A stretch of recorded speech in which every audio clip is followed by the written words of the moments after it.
You might be thinking, is she going to hold us hostage talking about family service learning all day? And the answer is, I wish. Just ask my staff or anyone on Capitol Hill or someone unfortunate enough to sit next to me on an airplane. But I think a better use of our time together is for you to hear directly from a parent who has lived it. Please join me in welcoming Ethan McKenzie to the stage.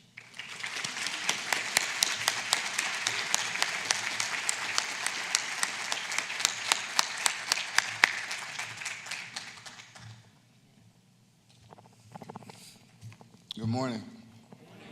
I didn't know that they was going to have me on first. I thought I had somebody in front of me. I could sit there and review my speech a little bit. Well, I've been told that I'm a unicorn. I'm a 36-year-old single father of 3 girls that somehow cannot remember what kind of past. Once a month, I take this painful trip through the feminine product aisle at Walmart, and I stand there for 30 minutes, and I'm like, do I get ultra longs, scented, unscented? Do I get wings? What are wings? Do they need wings? And what are the little indicator things at the bottom? I still haven't figured that out. But anyway, to this day, I still have this experience. Did I ever imagine myself here? No, but that's where I am. But this visual paints a picture of the beginning of my journey into single fatherhood. That feeling of uncertainty, isolation, like I'm the only one of my kind. And to really understand me, you have to get a little bit of my background. I could have easily became one of those stereotypical deadbeat dads or absent fathers, but I was raised by Wonder Woman. A single black mother with me in a carrier, a tattered book bag, bogged down with books, walking back and forth to night classes to get her nursing degree. She raised 3 biological children and 7 others during the course of my childhood. Now, she always stressed the importance of education while working 2 and 3 jobs and putting us first and rarely taking any time out for herself. And it may sound cliche, but my mother was the strongest and hardest working woman that I've ever known in my life. But while she was working what seemed to be around the clock, there had to be somebody home to take care of the kids, and that responsibility fell upon me. At the age of 12, and for the next 4 years, I'd come home from school, cook dinner, help with homework, and get school clothes out for a household full of boys. All this while trying to maintain my own schoolwork so that I can stay in the advanced program. On January 3rd, 1997, when I was 16, I witnessed my Wonder Woman take her last breath. Just me and her alone in her bedroom. She had a heart attack right in front of me. At that moment, I felt my future die, my motivation, my accountability, my backbone, gone in the blink of an eye. At that time, my older brother was incarcerated. We normally went to visit him on Sundays. That Sunday, I was burdened with the task of telling him that we lost her. All I could do was look at him. The words couldn't actually come out of my mouth, but without me saying anything, he knew.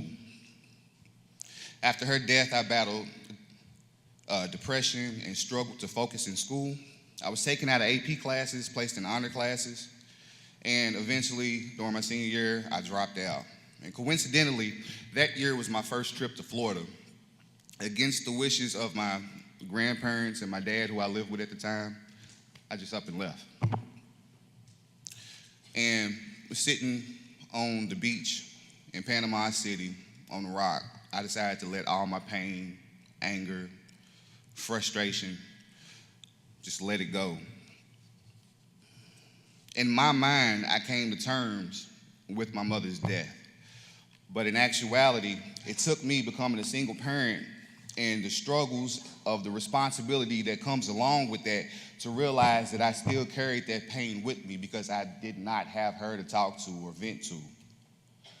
And for that, I'm exceptionally glad that NCFL has allowed me the opportunity to come back to Florida and share my story. It's a full circle moment for me.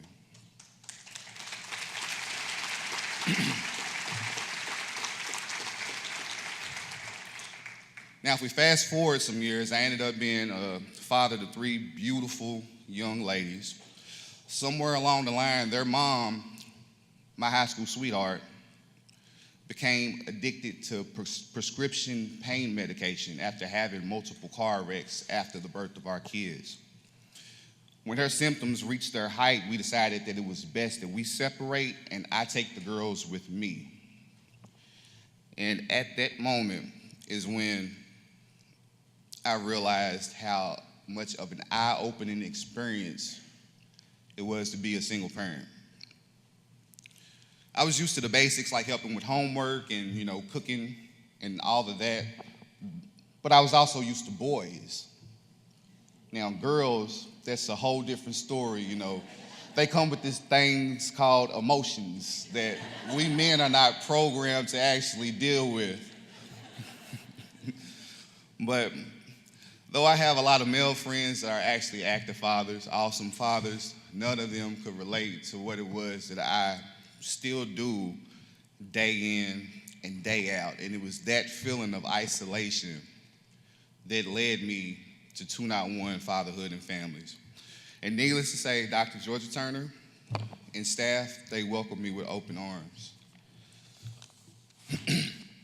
Now, when I initially went to my first few NCFL family learning classes, I admit I wasn't too open to it. I felt that I was already active in my kids' lives, from the extracurricular activities to school, and all that made doing the PAC time, the parent and child time logs, fairly easy.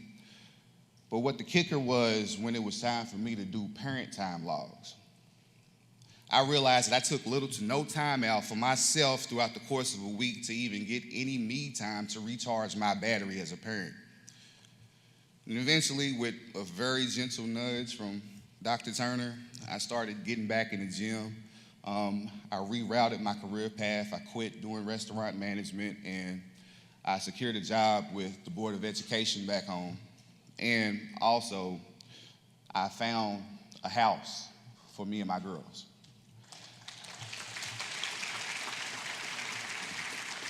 And all of this, I credit to the parent time log. Now, after I completed my cohort with 291's Family Learning Initiative, I was brought on board as a parent advocate. And in this role, I can help fathers access resources for them and their families and give them the support so that they don't feel that sense of isolation and know that there are other men out there that can relate to the struggles that they experience on a daily basis. I also had the chance to coordinate community events, working with the impoverished neighborhoods in my city, which is something that I have a passion for. But working with 291, I could also involve the fathers in the program and focus more on things that are important to us.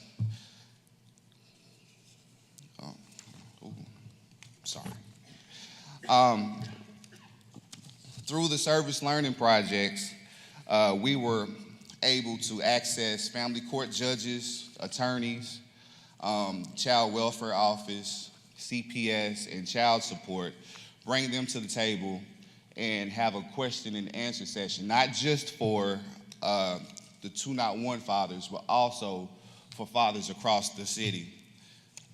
And what this did was it allowed them to see us in a different light that did not involve us being in a courtroom setting. And it also allowed us the opportunity to tell them our experience on what we go through navigating the family court system, and also show them that we are all not deadbeat dads, and that we all care for our kids, and that we are fighting to be in our kids' lives.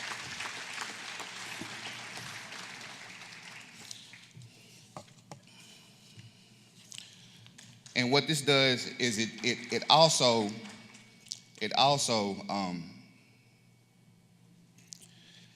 allows for when a person like me goes to any of my kids' school activities with my 3 girls, that I'm not deemed as a unicorn. I'm not looked at as if I'm an anomaly. So I would like to say thank you for the support that I've gotten from NCFL and from 291. And I would also like to thank you for the support that you've given my kids. My 2 oldest daughters are currently maintaining a 3.75 GPA advanced program. And my 10-year-old is reading well above her grade level. And as for myself, I'm here and I get the pleasure to share my story with you guys. So, thank you.